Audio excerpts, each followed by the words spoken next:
দেখেন ভারতের মিডিয়া কি বলতেছে। ওসমান হাদি যতই ভারত বিদ্বেষী বক্তৃতা দিয়ে সে দেশের মানুষকে প্রভাবিত করার চেষ্টা করুক, সে তার মাতৃভূমির জন্য করেছে। তুমি এখন একজন অভিযুক্ত ব্যক্তি হয়ে ভারতের মাটিতে বসে মিডিয়ার সামনে বলছো যে জামাত শিবির তো পালিয়ে আসেনি বাংলাদেশ থেকে, জামাতের কোনো নেতা পালিয়ে আসছে বাংলাদেশ থেকে? তারা তো ভোটে লড়ে কিছু মানুষের ম্যান্ডেট পেয়েছে, হোক তারা ভারত বিদ্বেষী। বাংলাদেশের মাটিতে দাঁড়িয়ে তারা বাংলাদেশের মানুষের ম্যান্ডেট নিয়েছে, কিছু মানুষ তাদেরকে সমর্থন করছে, তারা তো বাংলাদেশ থেকে পালিয়ে আসেনি। এরা হচ্ছে সমাজের কুচক্রী, এরা বেসিক্যালি দেশের শত্রু, এরা বেসিক্যালি ভারতের শত্রু। ভারতের মিডিয়া বলতেছে জামাত কখনো ভারত পালায় নাই।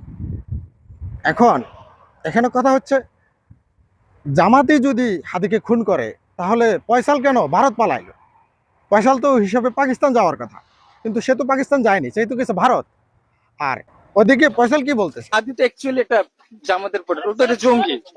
ফয়সাল বলতেছে হাদি নাকি একটা জঙ্গি, হাদি একটা জামাতের প্রোডাক্ট। ওইদিকেও সে কিন্তু জামাতের বিরোধিতা করছে, হাদির বিরোধিতা করছে। এখন বুঝেন আপনারা কত বড় বেকুব, কত বড় জ্ঞানহীন আপনারা বলতেছেন এই খুন নাকি জামাত করছে।